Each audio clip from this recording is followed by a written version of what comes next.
Peut-on être ami avec son ex? Oui, bien sûr. On peut être ami avec son ex. Je suis restée amie avec tous mes ex. Bien sûr,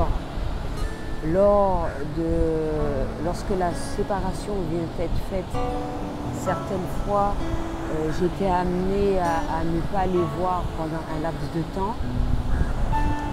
Mais tout revient dans l'ordre, chacun a fait le point dans sa vie, chacun de son côté. Il n'y a pas de raison à ne pas être ami avec son ex. Bien sûr,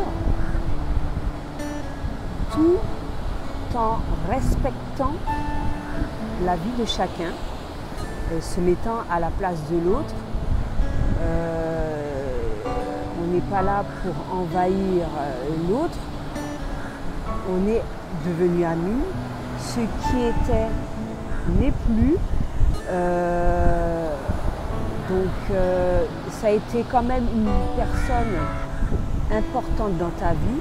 Tu ne l'as pas rencontré par hasard, d'accord?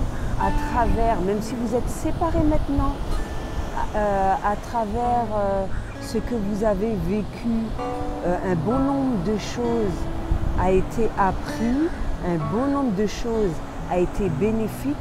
Tu as pris tout cela de manière positive, ce qui n'a pas été de prime abord forcément une bonne chose pour toi. Tu as pardonné, donc il est possible d'être ami dans ces conditions avec son ex.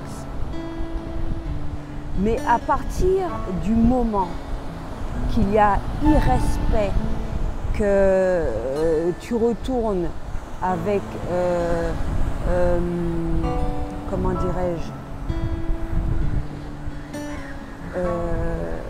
mais pas forcément dans le but d'avoir une amitié avec ton ex.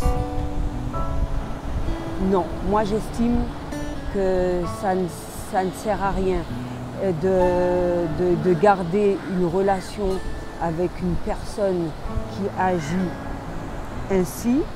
Et tant que la personne n'a pas compris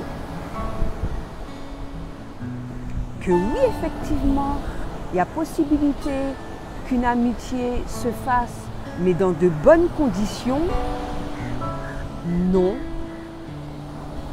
je n'entretiens pas de lien ni aucun échange avec toi. Quand tu auras compris, quand tu auras fait le travail sur toi-même, il n'y a pas de souci. Je ne suis pas le style de personne à rejeter aucune forme d'amitié, de relation. Mais à partir du moment que cela soit bien fait, dans l'amour, dans le respect, il n'y a pas de souci. Après, lorsqu'il y a des enfants, c'est encore autre chose. Donc, je ne vais pas dire qu'il n'y a pas de...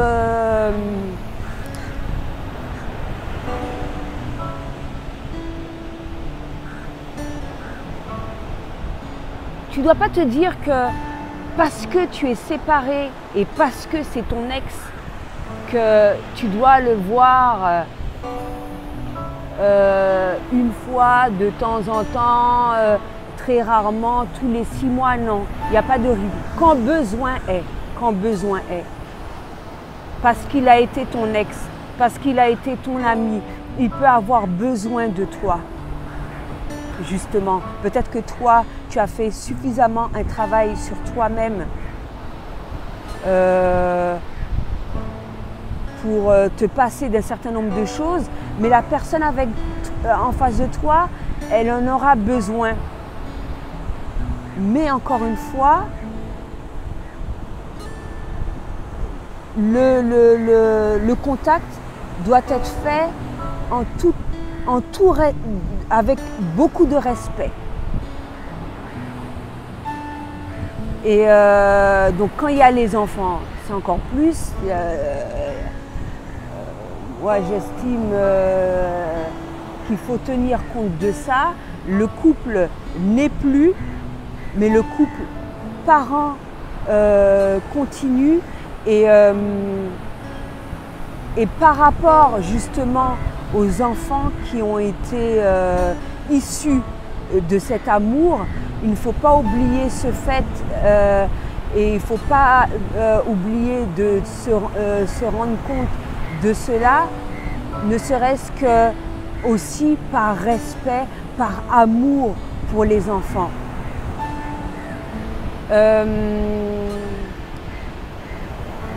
Beaucoup de personnes se questionnent justement sur comment le rapport doit être fait, à quel rythme, etc. Alors quand il y a des enfants, bon, je viens déjà de l'expliquer et tout, mais ils ont également cette crainte de trop envahir le couple qui a été refait après cette séparation, alors qu'il s'agit des enfants. Non, il faut savoir faire la part des choses. Parce que pour moi, lorsque tu es en couple et tout se passe bien au sein de ton couple de prime abord, la confiance doit être largement suffisante pour faire face à cela. Parce que justement, l'ex va prendre contact avec toi, va chercher à t'appeler, va chercher à discuter de toute forme de communication par rapport aux enfants. Chose qui arrive souvent, cela n'est pas fait dans les normes, tout simplement parce qu'au sein du nouveau couple qui a été fait, de part et d'autre, la liberté n'est pas là. La personne ne va pas forcément reprendre contact avec toi parce qu'elle souhaite briser ton couple ou il y a une marque d'irrespect ni quoi que ce soit. Tout simplement par rapport aux enfants. Et donc la confiance doit être là et il doit avoir suffisamment de maturité pour que tout se passe bien au sein de ton couple, par rapport aux enfants et par rapport à ton amitié. Donc voilà, savoir faire la part des choses, ne pas être envahissant, respect, mais la liberté doit être là également. Parce que tu as rencontré une personne, elle a son vécu, elle a son passé, il y a un certain nombre de choses. Et justement, s'il y a suffisamment de confiance, s'il y a suffisamment de maturité pour que tu aies pris la décision de refaire ta vie avec cette personne, tout va se passer au mieux. Donc voilà, c'est tout ce que j'avais à dire pour aujourd'hui. À bientôt.